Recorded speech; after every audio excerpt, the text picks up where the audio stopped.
Welcome to an episode of In the Know. We got the one and only Lito the God, the defense attorney of all defense attorneys.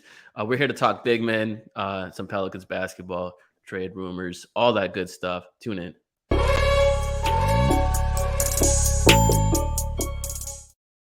Before Yo, we that intro start, fire. I'm sorry. I'm sorry. it gets me every single time. I tell Mason, I'm like, man, like I don't think I'm gonna get old of this stuff. Anyways, this podcast is brought to you by Birdsall Law Firm, the official injury lawyers of Brew Crew Media, located at 918 Poydras Street by the Superdome. Give them a call, 504-523-5413. If you or someone you know has been involved in an accident, make sure to mention we sent you. We being Brew Crew Media, Birdsall Law Firm, official injury lawyers of Brew Crew Media. Shout out Birdsall. Yeah. Lito, my guy, what's What's up, up, man? man? How you doing? Man, it's been a long time in the making, bro. We supposed to do like 5 of these. And it was all my fault. Nah. So I'm happy to be here, man. Yeah, dude. I'm glad you're here. I saw you tweeting today about you're ready to talk backup big man, rim protection, rebounding, Yes. defense. Yes. I just want to open up the floor, let you say your piece. What are you thinking, man? You ready to talk? Let's hear it.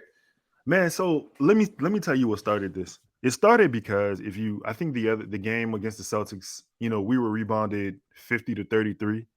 And then, going against those games against Utah, obviously with Kessler Walker and that front line, it's a thing where like we don't rebound the ball well as a team, it feels like. And then I know everybody loves Larry Nance, and I do as well, but as a small ball five, you get taken advantage of when he's on the floor. He has great, qualities as far as like all the other intangibles that he does, but rebounding is tough with him on the floor, especially when you take Jonas out.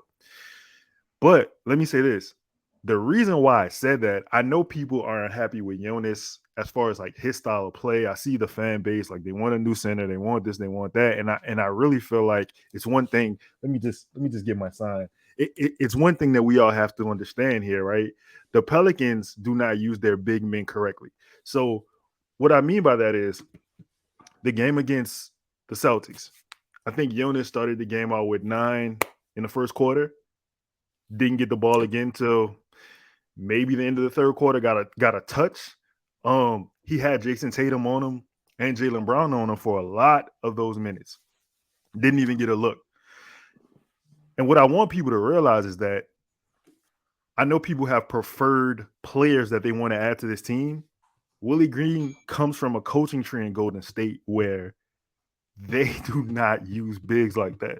So let's say you do bring in, I don't know, whoever, player X, right? He's not going to get the use that you think he's going to get in this particular style of offense if he's not a Swiss Army knife like a Larry Nance, like a player who can play between a 4 and a 5 in matchup type situations. But I said I am ready to talk about backup bigs because there are a couple players on the list that, like on my list at least, that I think would be a good fit because obviously we don't have trust and or capability in Jax and or Willie. You take that at however you want it, right? So Yeah, so that was going to be my question. Like before we get into targets, before we get into potential fits, I was going to pick your brain about like we've talked about Jonas throughout the season. Like you said, defense attorney, Mr. Lito over here. But do you don't think that what they're missing is currently on the roster, right? Or at least in terms of who they trust. yeah, they don't necessarily well. And I said bigs. I mean, there's a couple other things we need also, but Right. yeah, like the backup big and I don't and the reason I say that too is I don't include Larry Nance is a forward in me. Like he's 6'7", and I tweeted that to somebody earlier. He's not a center. He's a small ball center, sure, but like he's not a guy I feel like you can give long-term minutes at that position and it be successful.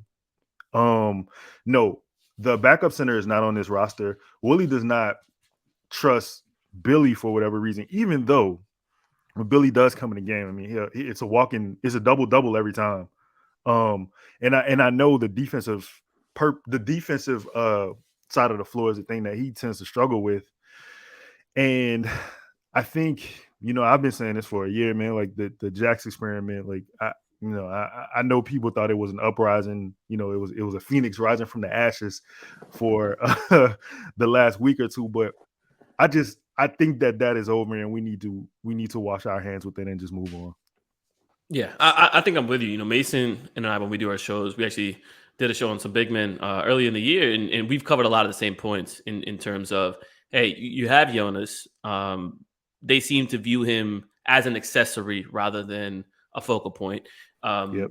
It's obviously they've had to go to him more as Z has been out, Larry's been injured, and so they've been forced into playing through him a little bit. But you brought up that Boston game, and it's still a lot of the same habits of where you start the game one way and you don't continue to look down it.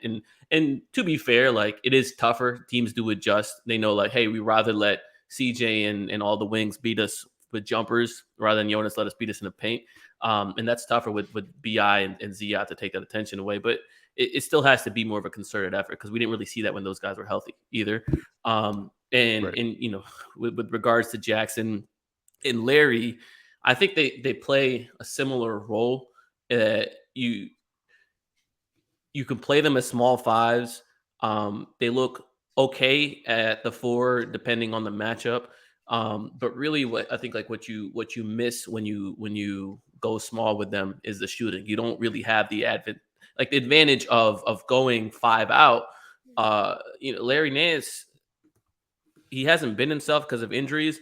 But like against Boston, it looked like he had like Rudy Gobert's offensive game. I mean, they got it to him underneath the basket several times, and he just he couldn't convert. And part of that, his shoulders been bothering him. He's got that Achilles soreness and all that. So like they need a rest and they need to save him for the playoffs. But it's tough when you can't rely on offensive production when you go small. Like that is 90% of the benefit of going small. Yeah. And no, so you gonna say something? No, no, no. I was agreeing with you. I'm saying, like, yeah, Yeah. that's it. And it's tough. So like, I think there's two directions that they can take it in. One direction being go get that big that you do trust, right? Or go get that big that fills in. Um and two, I think the other way that they could take it is you make your small lineup stronger. So what do how can you make it so like Larry I don't want to say is more playable because he's playable, but like how can you make it so the offense is more potent in those lineups? How can you make it so even when you're missing Bi and Z, you're not going to go through a lot of scoring droughts and that kind of stuff? And I think that's where some of these targets like OG and Obi come in, right? Because you don't really sacrifice on the defensive end bringing them in, but you do get a boost in offense and things like that. But hey, there was this guy that's been mentioned as a trade target. We've talked about him on different shows and stuff. There was a report recently that said the Hawks called the Pelicans and offered John Collins. They asked for Trey Murphy and a pick. I did some digging around in that. Apparently that happened in the summer. It wasn't any time No. Okay. recently. And the Pelicans were like, yeah, right. No, thanks. Um, and it seems like John Collins' prices has gone down today. Sam Amick reported. Was it Sam Amick or was it Jake Fisher? I apologize if I'm misattributing the report. Bad look on my part, but someone reported that the asking price for Collins is going down significantly. They'd be happy with just receiving a quality player, not even a pick in return. And so like when you kind of telegraph that, you kind of know what's going on with that deal. And that contract, it's not a great contract. He's owed like 23, 24, 25 million for the next few years. But he's a very productive big. And just curious on your thoughts on him. He's 6'9". How does he fit into the sort of thing that you're looking for? I think Willie will love him. To be honest, like I think that they will love him. I think that type of player. The only thing that bothers me about John, I don't know. I know he's having not necessarily I would say a good season, I guess, to his standards in the past. I think he's shooting like 23% from three, but I mean, hell, Trey Young has the ball 99% of the time. So I mean, when you're getting it's a hot potato. It's probably got to go up, right? He does rebound the ball well. John, I think he's average. I think and my bad. I think John has like 1.2 or 3 blocks a game, something like that. He's athletic. He can 1.4, 1.4. Okay, even better, right? He's even athletic. better. He can run the floor. He's a he's a lob target. Even though we are the worst passing. I don't know what it is with us about us and lobs, but I Well, like. fair enough. I've always kind of been enamored with John Collins. And I think he can be successful on this team actually without being a a efficient 3-point shooter. I believe his activity on the glass, his activity with cutting. I think John is a kind of an underrated passer. Also, like I see some connectivity with his passes, on short rolls and to the corner and things like that. But again, when you're playing with a guy like Trey Young, you don't get a chance to show a lot of that. And um, another person on that team, though, I know we're talking about John, and I want to hear your point of it. If we're going if you got a backup big, I like a Kongu, man. He was one of the Onyeka Okongwu, big. yeah, He's a big time. What do you say? Like NBA nerd fan favorite. yeah, Does all the little things. Has still all the appeal of the young player who can put it all together. He was. It was funny when Evan Mobley was coming out because he came out the year after Okongwu, I think. Uh, People sort of made like comparisons because there was a lot of people who could do multiple things with the ball in their hands and be versatile defensively. Kongu, I don't think again like has gotten a chance to show on ball stuff as much as Mobley. Different system, different priorities, different development path. And I don't think it's fair to Kongu to say he is the same caliber of prospect, but he's a good guy. But the one thing that worries me is like if they go get a Kongu, or if you had a Kongu type player, you you would hope he takes like that Nick Claxton type leap, right? Where because Claxton is a guy that in Brooklyn they used him very early on, like when he was a rookie and second year player, switch everything, be versatile, be big, and he was put in the fire because he had James Harden on the team, Kyrie, KD. They had all these expectations, and really to make that team happen, they had to compromise on the big position. They had to let Jared Allen go, and so it was like Claxton, go do your thing, and he took his lumps. He didn't look as good as he has now. And now, he's in conversation for defensive player of the year, all defense, leads the league in blocks. Big part of making the thing work. And it's because he can play drop, he can play at the level of the screen, and he can switch scheme versatility. Um, that's the kind of pathway you'd hope Okongwu takes. But it just seems like part of like Atlanta wanting to move on for Collins is to open up more run for Okongwu. And Capella, he's getting up there in terms of mileage, age. I guess he's not that old, but like he has a lot of mileage under in him. the He's had a NBA. lot of deep Yeah, he's playoff runs. NBA old. Yeah, he's NBA old, and so like I don't know what it would take to get a Congo off their hands, but he's definitely like I like the idea where you're going at is go get that younger guy that you have control over, and then you ride him into the future because JV's only under contract for so long, right? Larry's only going to be under contract for so long. So Yep. what's your long term future beyond that? And if you want to put a team together with Z and Bi, and clearly they prioritize switching, then maybe that's the kind of guy like you got to be targeting, right? Yeah. What do you feel about John though? Like tell me what you think about him coming to the Pels. I'm a big fan. I'm a big fan of John Collins. Big fan of John Collins, the person. I think I told a story about like I sat courtside next to the Hawks bench one game they were here last year, and the whole time John Collins was not only like a really good teammate to his teammates, but he was interacting with like little kids that were sitting next behind the bench, like giving them candy, just like making sure they're entertained the whole time. And I'm like, hey, this is a really cool guy. And he took time after that to like hang out with the fans, sign stuff, talk to people. That's that stuff. We're talking about basketball, right? Because that doesn't win basketball games. Yeah, I mean, But yeah. But that, basketball I mean, wise, still, right? go ahead. I'm sorry. Yeah, yeah, It's- yeah. Basketball wise, big fan. Again, 6'9", so like you're not gonna have him defend Jokic and Bede. Not that anyone can, right? But um, you don't want him in those situations. But he's like a super Larry Nance, right? Like he's probably not. I don't want to say he's like as good as Larry's in terms of like switching out to the perimeter, but I do think like Larry's like switch ability is a tad bit overrated. Um, and the offensive gap is obviously huge. So if I were to want if I were to have John Collins in this team, there would need to be two things that probably need to happen that make it very unlikely. Mhm. Thing number one is he'd have to be okay coming off the bench. Yep. And he's a young guy in this league, and yeah, he got his first contract, but typically it's not until like your third contract. Sorry, he got a second contract. So yeah, typically it's not until your third contract where guys start sacrificing in their role, because like then at that point they've been in the league 7-8 years, and they're like, okay, like I've had my time here. Let me go find like fit into like this role on a good team versus trying to get my own and continue to get my paper up. But he would have to be okay coming off the bench as long as JV or some kind of big is on the team. Because I do Yep. think you probably need like a pseudo starter in that center spot that isn't John Collins. Although it would be really cool Right. offensively potent to just go ahead and lean into that.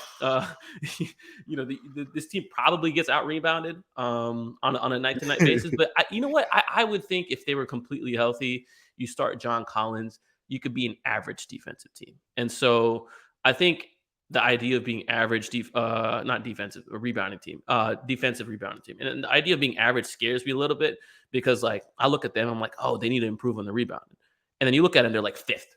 And you're like, it doesn't Yeah. jive with, what we've been seeing. And a lot of that's been in key moments at the end of games because that's when they go small. And that's when they've been unable to rebound. But like, for 40 minutes out of 48, they're a really good rebounding team.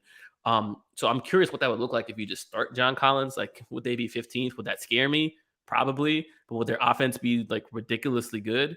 Yeah. Mm-hmm. I mean, you look at the Suns of last year, they didn't rebound the ball, they didn't get to the free throw line, they didn't shoot threes, and they had the second best offense, and they won 65 games. So, like, could you be better than that? Yeah, absolutely. I mean, man, the thing is, John Collins is also 25.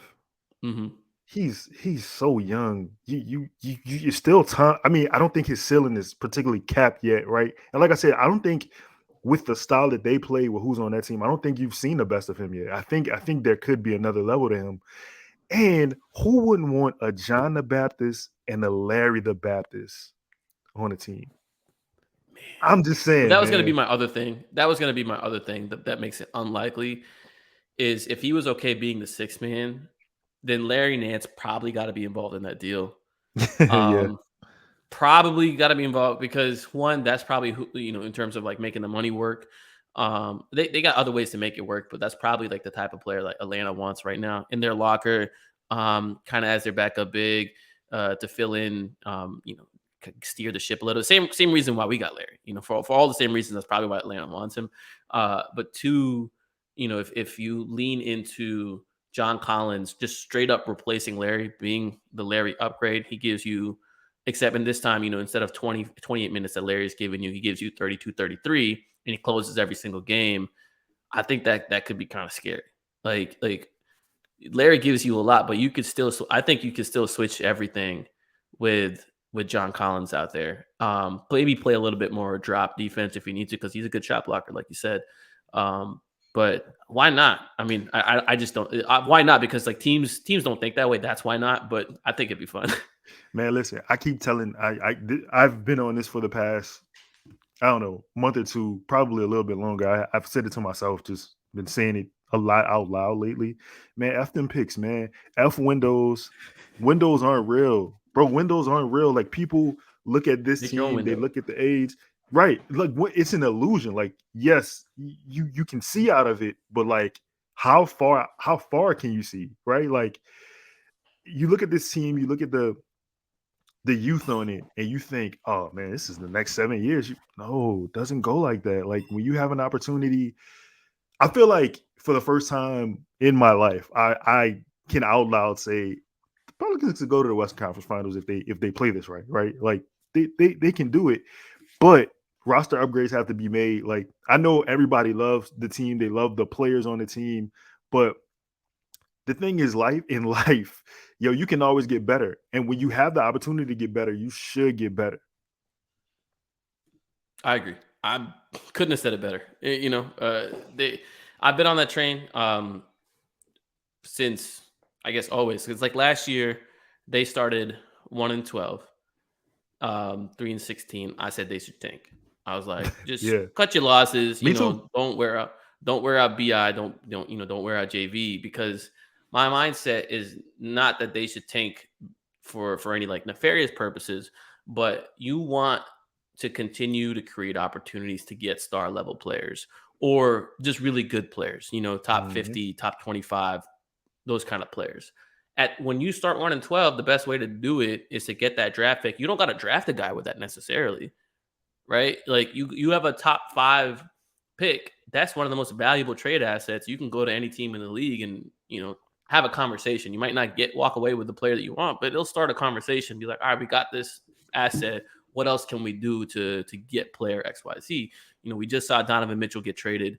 We saw DeJounte Murray get traded. We see stars and star level players get traded every single year, but you need to be able to like bring yourself to that table. And so I was like, all right, you should do that. But then they started like writing the ship, and it got around December, and I was like, all right, well, if you're not going to tank, that's clearly the decision that the front office and management has made.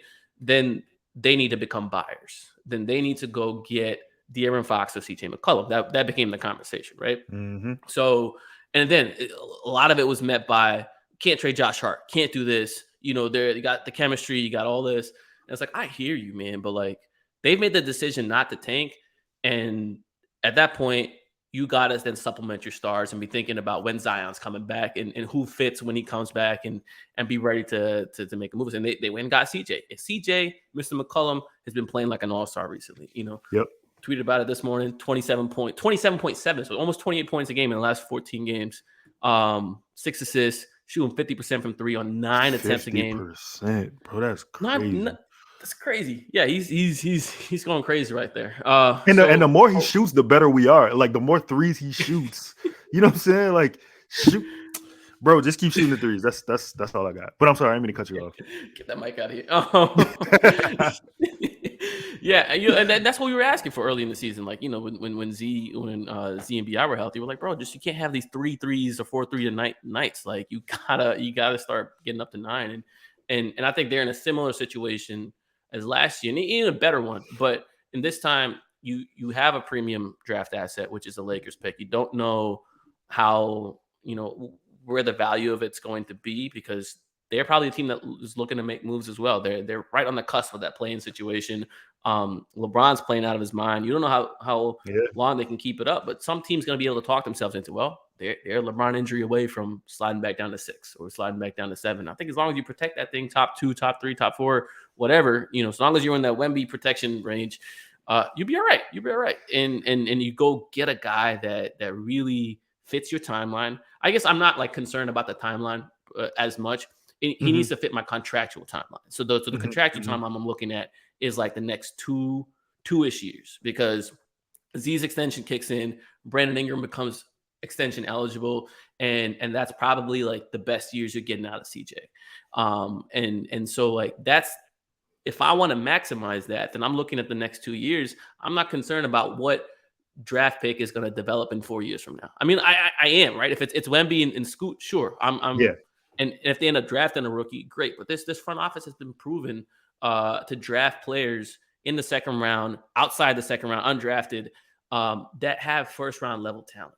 Yep. And do you trust in that development? And so I'm going to pitch that over to you. Is what if the answer to the big man solution isn't one in the trade section right now? What if it's in the draft? And what if it's like, a sleeper that they find? Because I mean, I don't know what they're going to do with the draft pick. My suspicion is that they're going to move the Lakers pick, because it's also that much more breathing room under the tax. They don't got to pay that rookie guaranteed money. Right. But they don't have any second round picks yet. Very easy to trade into the second round. They got so many ways to get into the draft where at any point they need to go to, except for obviously the top 2. What are your thoughts about drafting big men? Because a lot, we just seen Walker Kessler come out, make an impact right out the gate. Isaiah Stewart's been having a great time with what you call it, Detroit. Jalen Duren, Yeah. double machine. So like a lot of these bigs can be found at outside of the top 10 range, and teams have had success with them. I think I'm not mad at that. I really don't care how you go about getting better. I just want us to get better, right? I think that Griff and company has done a great job finding, like you said, second round players with first round talent. For whatever reason, like I don't know, man, it gets to that second round and they figure it out. Like I don't know what that is. The other reason why I'm not so worried is because even when Griff is in either the buyer or the seller's market, he has done a great job fleecing whatever team at getting the maximum capacity of that trade. Like, what were you? Yo, it was a phrase you were saying. What was the phrase you were saying about? It was a trade, and you were like leave it open or something like that. Oh, the Memphis, was it the Memphis trade? Put it in the Memphis trade. Put in yo he every trade with him is the Memphis Expand the trade. Memphis deal.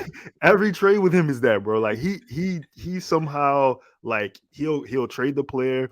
He might add a pick, but he's getting back a couple picks. He's getting cash considerations. He's getting your future grandson. Like he will make it so like the Pelicans have come out on top. It feels like in 90% of the deals he's done. I'm not mad if they do get a player like that. I think you said Isaiah Stewart. I think Isaiah Stewart is averaging 1.2 blocks a game. I was looking at him. He's got He's Stu, 7 to 8 man. rebounds. Like he's Big looking, fan. dude. Me Big fan. too. Me too. I would have loved to been able to have him in a Pels jersey, but it is what it is at this point. I do think whether at this point whether we're buyers or sellers, I think we have the capacity to, like you said, it's not hard to buy into the second round. If you want a second round pick, like that's not difficult at all.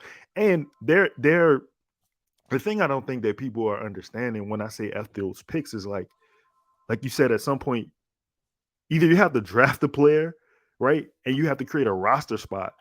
And if you look at this roster at this moment, like in my opinion, there are probably 4 players. I'm not gonna say anybody's name, but there's probably like 4 players that should be moved or should be upgraded for better talent. And the reason why I'm also saying F those picks is because, listen, if you look at us holistically, our big 3 have only played 10 games together. I think it might be a little bit over It's that, but 10. That lineup's played 10. You're right. 10. So they played 10 games together, right? You have consistently either had 1 or 2, right? You've never had all 3. So Not even in the you preseason. Bi not missed even the in the whole preseason. preseason. Bro, that's what I'm saying. So like I've made up my mind that neither Bi or Zion probably will ever play 65 in a season, right? So if you have more talent on the roster, that wouldn't even bother me because we filled out the roster. So like the 15th man is, he could be a starter on another. He could, you know what I'm saying? Like and that's kind of my logic with that. So somebody was asking me like the other day, why do you keep saying that? Like why we have this roster? No, the roster isn't filled out. Like we have, yeah, there's players on the roster, but that doesn't necessarily mean that it's filled out. Yeah, I think I think there's a couple things with regards to the draft. The one thing people got to understand, and this goes back to Griff and them finessing and squeezing every dollar or every piece of juice out of the picks. Like last year they traded their own pick, but Griff traded half of that pick to Charlotte, half of that pick to Portland. Sold both teams on the idea that they were going to get the pick. Obviously only one team was going to get the pick, and they ended up being Charlotte, which was the playoff protected pick, and that was Devontae Graham, which is like, all right, they gave a pick for Devontae, but the idea was, if we give up the 17th pick and we make the playoffs and we get Devontae Graham, whatever, like we made the playoffs. That's what's important. And Right. then they sold Portland on the idea like, oh yeah, just give us CJ. We're going to be in the lotto, so you can have the other half of it. And so Charlotte ended up getting that pick. But I think the takeaway for me from that was because they had moved the Lakers pick as well. And no reasonable person by the time they had moved the Lakers pick would have expected the Lakers to be a bottom 10 team. No reasonable Yeah. person would have expected that. And so they were fully prepared, in my mind, to not have a rookie this year, or at least a first round pick. They had several second round picks. So they were fully prepared to not have a first round pick this year. The Lakers ended up being bad. They got Dyson. They're very happy with Dyson. Obviously, that's a huge boon. I think that's just illustrative of their thinking in terms of they were okay not having that player. So I think they'd also be okay not having another young player, at least a first round pick next year. They got EJ waiting in the wings. He could be your rookie. Sebron could still be your rookie. I think Sebron's going to be a hooper, man. I don't know if it's going to be for this team or what team it is. I think Sebron's going to be a hooper, and I do hope it is for this team. But yeah, I think in terms of roster spot management, they got ways of like adding rookies that don't have to deal with a first round pick. I mean, we just look at Jose and Najee. They undrafted players. And the second part I wanted to make is in the second round, these days, more so than ever, it's all agent controlled.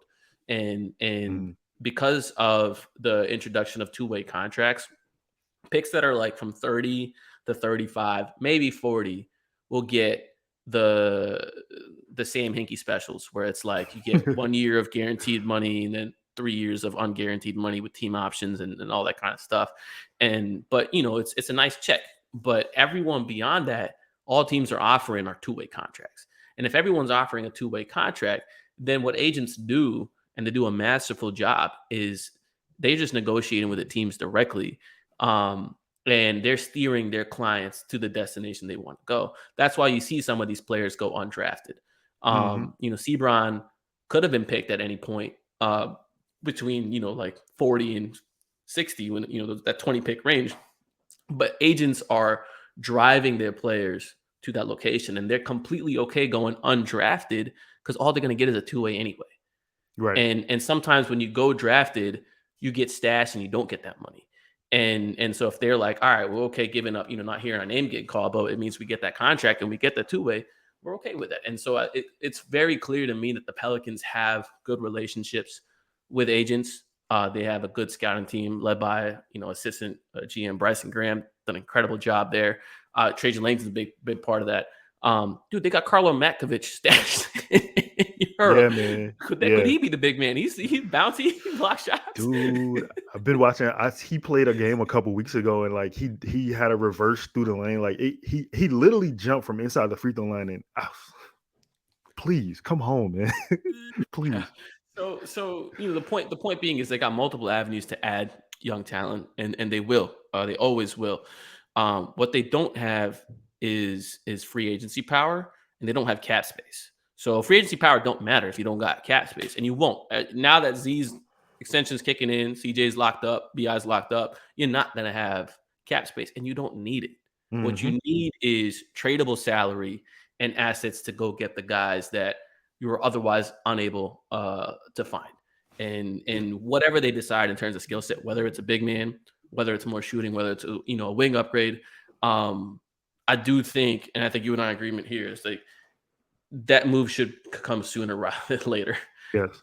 And sometimes waiting to see how it all plays out just leads to other issues because there might be a long-term injury. Then some player might get unhappy, want a bigger role. Like like the risk of having too many young players is they all want to get paid, and they should want to get paid. They want, like, Dyson's a guard and he barely gets any on-ball reps.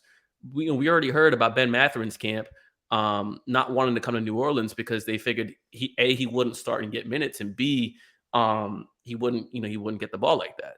And credit to them, they were absolutely right. Like he's not gonna he would not have been getting this type of run that he's getting in Indiana right now, putting up 20 points a game off the bench. Like it's not something, and that's okay. Like I don't think there's a right or wrong approach with that. Obviously, we got our preferences, and different people like young players and whatnot. But yeah, man, it's tough. So my question to you is, do you feel like if they don't make a move this deadline, they ride in, they see this out, this summer is a more critical one for them in terms of like building a contender? Or do you think it's more of like, hey, still continue to wait and see, gather the data with Z and BI and CJ, try to get more games under the belt, regroup from there, and look at the next deadline? I believe that it's more critical this summer, simply because I hate that I gotta say this, but the data is not gonna be there because those guys are never gonna be healthy all together at the same time. It's just the way it is, right? Like it's not a knock to BI, it's not a knock to Zion, but you can look around the NBA, like that's just how it goes. I think that you have to make moves based on the idea of a holistic roster, I guess, and not necessarily the realization of it because those guys aren't going to be there. Like you, like I said, I don't think you're ever going to get 65 to 70 games from Bi or Zion. And listen, if we're still winning 55, 56 of those, okay, you know what I'm saying? Like I have no problem with that. Um, but I do think it would be more critical this summer uh to do so. I mean, like you said at the top of the show, Jonas has been. I don't think Jonas gets the credit he deserves for being an Iron Man. Like that dude literally does not miss time.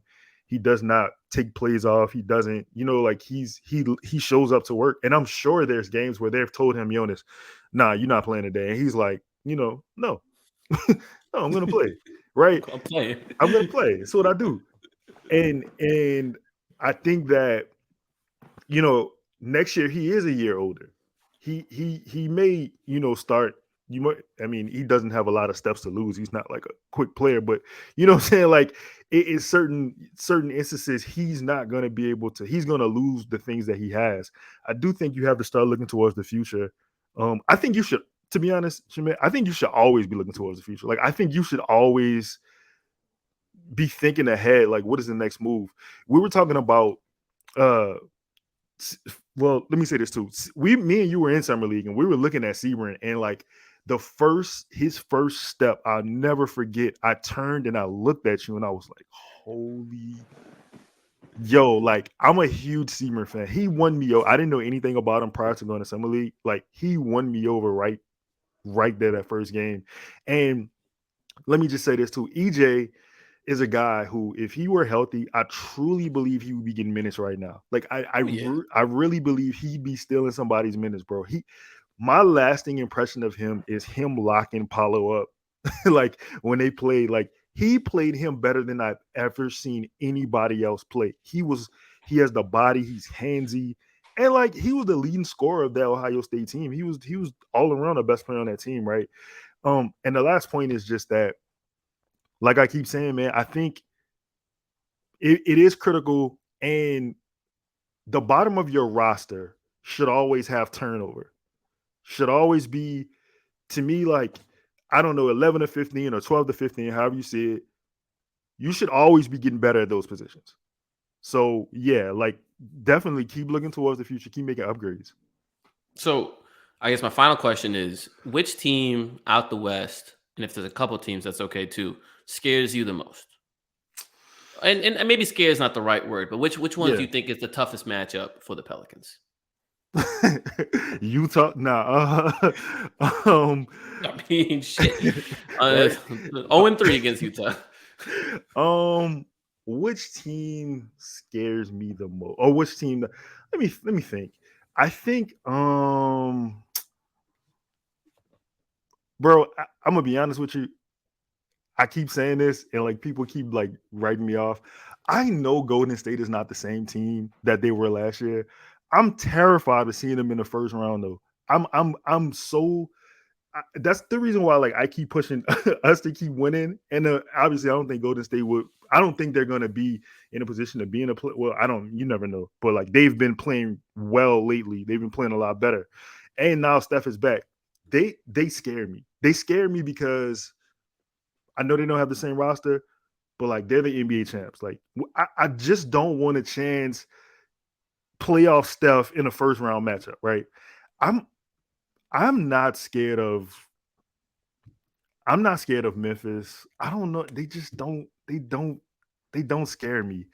Um Look, Steven Adams, he can do all that stuff he wants in the regular season. When when it yeah. comes time in the playoffs, that dude's not going to be playable.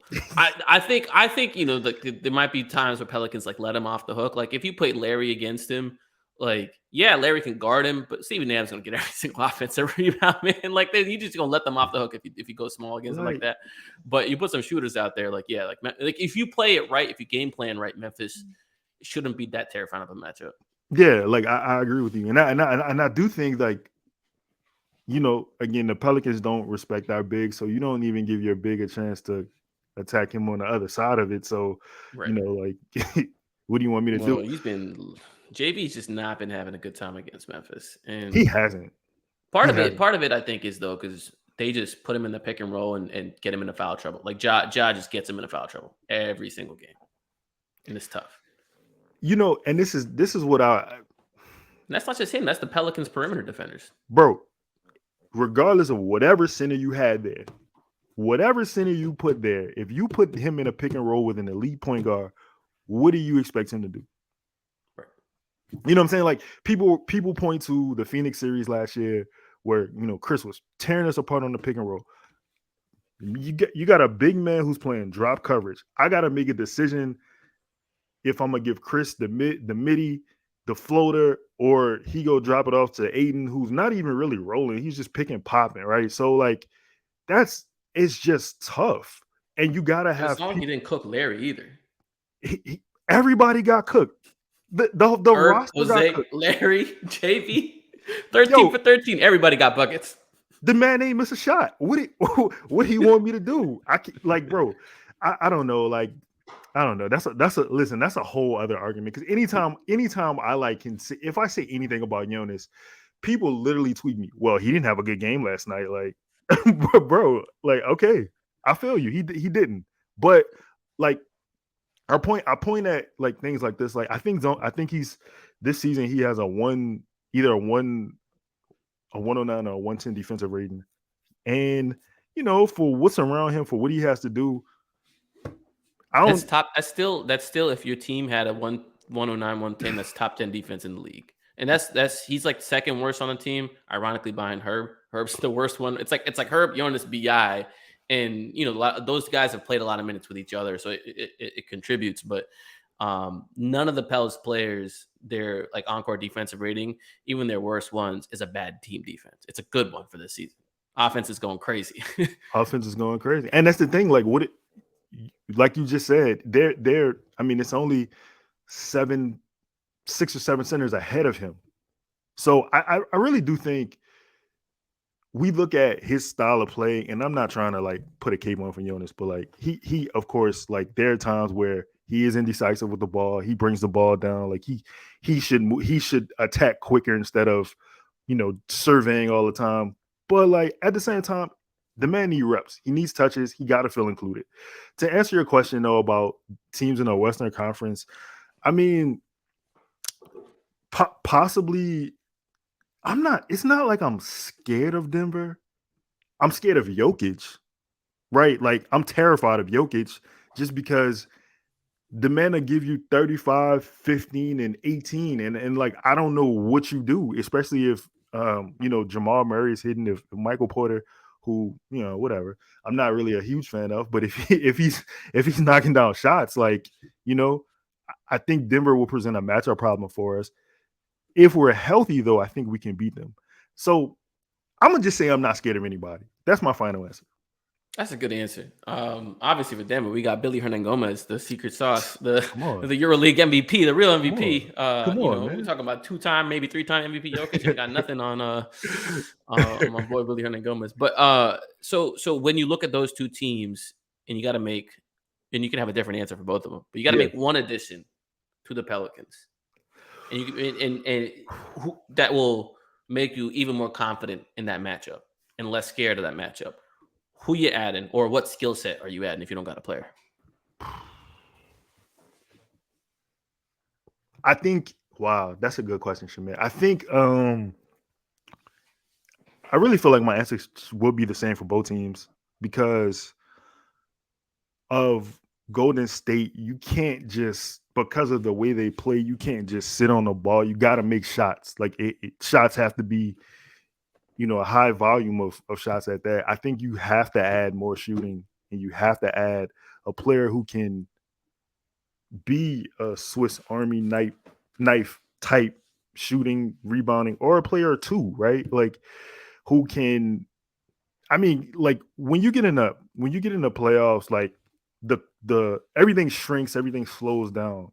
So that's when you see the eliteness of point guard or guard play in general, and people who can create in the half court offense. And those are the guys who you got to look out for, a la Steph, Ja, Chris Paul. players like that who are gonna, set you up. And Golden State plays so differently because they're not necessarily using switching roles. It's just ball movement with them. Like they just running you through hell. And like Draymond is kind of orchestrating it, but then he's kind of not. And now you have a Jordan Poole who's coming on with them who can kind of hit the degree of shots that Steph can. Obviously not at the same type of volume, but just the same kind of shots. When he's on, he's on. Yeah, bro. I think you got to have somebody who can defend that, and I think at the same time you have to have somebody who can make those shots when they do make. Like you got to make it. You got to rebound a ball, bro. You got to rebound the ball because you can't give them second chance opportunities. And the same thing with Jokic, right? You cannot give them second chance opportunities. I don't know if I'm answering your question, but no, it's okay. It's okay. But I feel like I think you need at least 2 players. I think you need a guy who can switch, maybe 2 or 3 through 5, and you got to have a wing type player with some length, athleticism, who has an acumen for defense and can make shots. That's fair. Yeah, I mean, I think I'm with you. It's tough to find that one player. When I think of it, usually, if there's 3 things, right? If there's defense, if there's shooting, and if there's rebounding, or let's say, like, instead of rebound, I put rebounding in the defense category. If there's Right. defense, shooting, and dribbling, you're typically going to get 2 of the 3 things, in any given player. And so I was trying to think like which 2 of the 3 things I want, and I think defense and shooting will be more important than the dribbling. But I honestly wouldn't mind the dribble shoot player. I don't know who that player is. I know, that's what But I was thinking. Like, who's the top of my head could I give you? Because Shamil, like, I agree with you. I think creativity, especially coming off the bench, is a problem for this team. Whether it be for yourself or others, I don't think we have that guy. Well, I know we don't have that guy, actually, that, like for instance, not necessarily saying I want him, but like a Jordan Poole type. Like you said, when he's on, and you gotta account for that. So it's like he's not a great facilitator at this point, but he can pass the ball when he gets active. You kind of gotta account for him, and we don't have that guy. You know what's funny is the other day there was that fake GM trade going around. Someone did a mock trade draft or whatever, and they traded like Dyson and Najee and like 3 picks for Fred VanVleet, and everybody was roasting that guy, rightfully so, because like Fred ain't that guy, right? But Fred's skill set is the one that would kind of fit, because he plays defense. He kind of create his own. When he's on, he's on. He's not been shooting well this season, but he's had nights where he can make a lot of threes, fill it up. He can pass the ball. If Fred A was willing to be a 6-man again, and Right. B, right, because he's not. He turned down a $114 million extension, and he already makes like what, $21 million a year. That's big money, and he wants starter guard money, and he's a champ. Like he got it out the mud. He's got to, he's obviously always going to fight for himself, bet on himself. That's the player he is. But if that intangible was set aside, and you could get him for like a pick, like that skill set would fit really well. You give all of Devontae's minutes to Fred, and some of the other guards too. Right. Right. That would be your, like a cool X factor, because you look at how Brogdon came in and kind of made the Celtics offense. Celtics had like the best offense in history of the first 30 games of the year or something like that. And they still got like, I think the top 2 in offense, top 1 in offense. It's still nutty, right? And you keep adding weapons in just today's NBA. I just, you need stops, but it just seems like you need to just have moments where you don't go on droughts. You just gotta keep the water running, even if it's a trickle. You got to keep the water running. So you saying we can't have lineups with Larry, Billy, Najee, Jose, and I don't know, insert X player there again? No, they try it, man. They thought, was it the Jackson, Larry, Najee, Herb, Jose. It's just like It's nasty. I mean, look, they've been injured. Like having Brandon would fix so many of those lineup constructions. That's 36 minutes a game Yeah. that you taken from different players and building lineups around him. Fix so much of that. But even when he's healthy, man, like I feel like they have one more guy, That's what just I'm one more guy. saying. You gotta acquire all the talent you can, man. That's just the way the NBA is Here's a now. question for you. Here's a question for you. And this is just purely for like the 6-man role. Not like, I don't think this person would be a deep, like a deep playoff contributor, but someone that can be an X factor. The Magic got a lot of guards, and none of them, I don't think like they should be married to, but there's some they're more married to than others, right? Right. Cole Anthony's coming up on an extension. He was same draft class as Kyra. Um, I don't know what his future is going to be there. How you feel about Cole Anthony? I like him. I'd be willing to take a flyer on Cole. I think Cole is a guy who we obviously haven't seen the best of because he's still a young player. It's so much more that he can develop on and do. He is already. I'm not trying to cause dissension here, but like if you compared him to what you've seen from Kyra, like I don't think that there's any question. Like there's not even a comparison. He's been the better player, right? I know he's had the opportunities that maybe Kyra hasn't. Also Kyra got injured, but like, and then like he's athletic as hell. Like he's a guy who I don't know how he is as far as a facilitator. I can't tell you that. I don't really catch many Magic games, but I'm a Carolina He's fan. averaging about a little under 6 assists per 36, 6.5 last year, little under six this So year. let me ask you this. Like I said, I don't catch many. Who's the start? Like who are the starting guards? Markel Fultz Oh, he came back. Right, and right, right, right. so I think it's like Fultz, Franz, Paolo, Bobo, and Wendell Carter. So they just play huge. And anyways, I just looked at Cole Anthony stats. He really can't shoot. He's Yeah. averaging 30% from three and hasn't shot above 33%. So it's weird. I don't know, man. I was trying to like think of a guy off the No top. I mind. really do think like if and when they find that guy, he's probably gonna be not 6'3".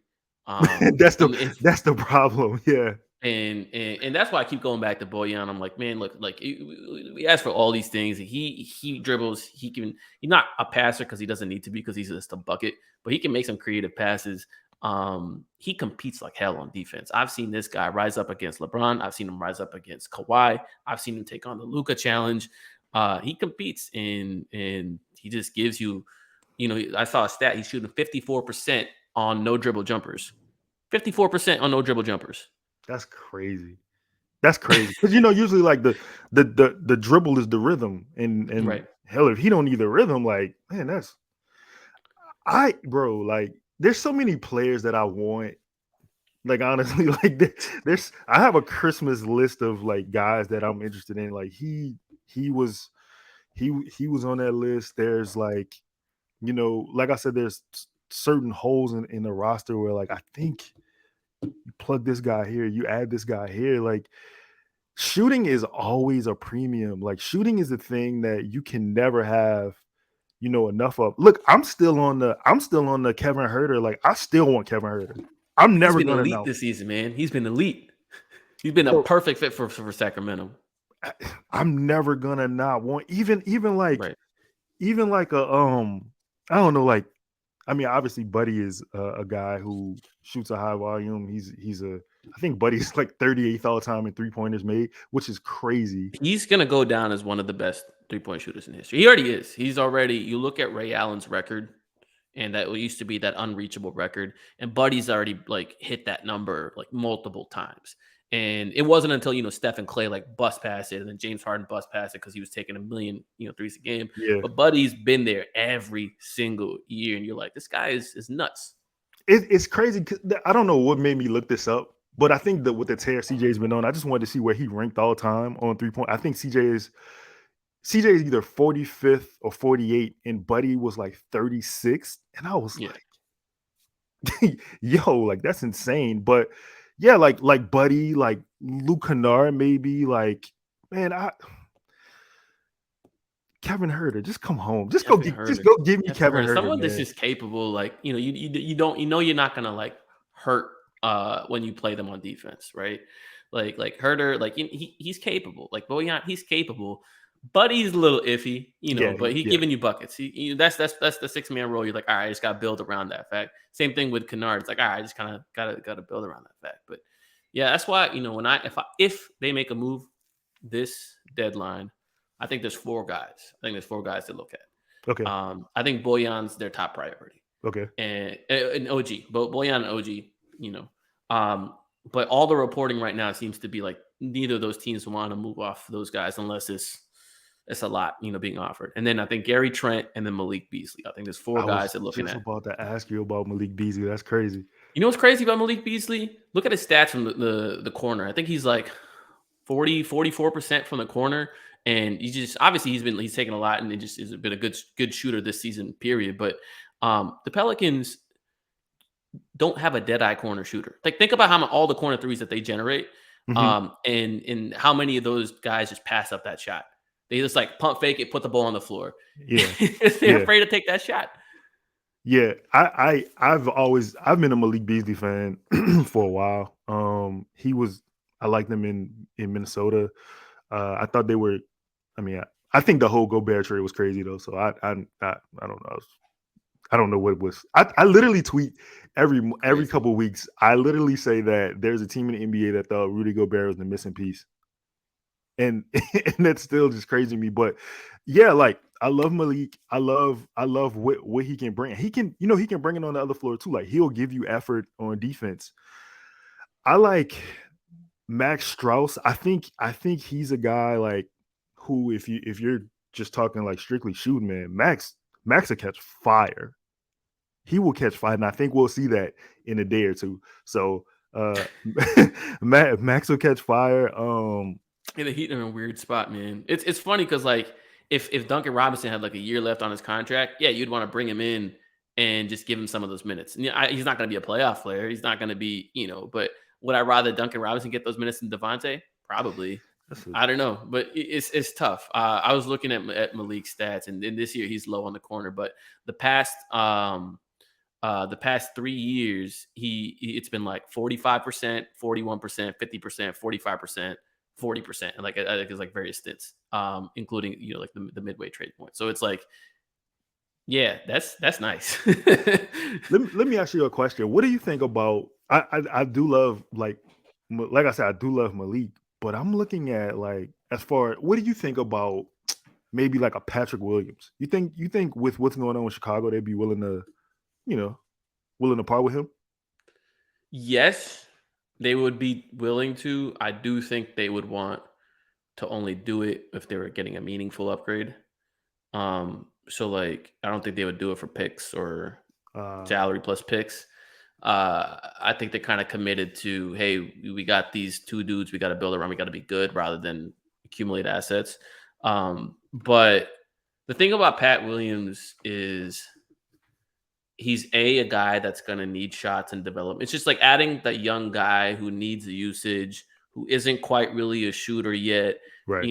is going to take minutes from Trey, Herb, Najee, those guys, which I'm not like against taking minutes from Trey Herb and Najee, but it's got to be for like a starter in this league that is going to help me in the playoffs today. Yeah. Whereas I think Pat will get there. I was really high on him in the draft, but the development situation in Chicago hasn't been quite great, and he hasn't been great himself either. Really inconsistent, and most young guys are. Growth isn't linear, as AD always says. Yep.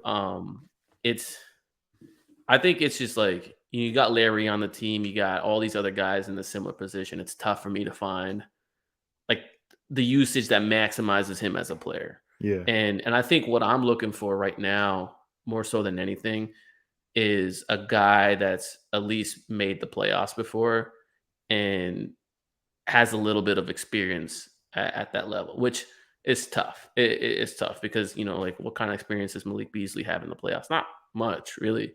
Um, what kind of experience does Gary Trent have? I think it's 2 years, which is more than Brandon Ingram, but Yeah. Malik no, too, more, yeah, more than more than Zion, yeah. know.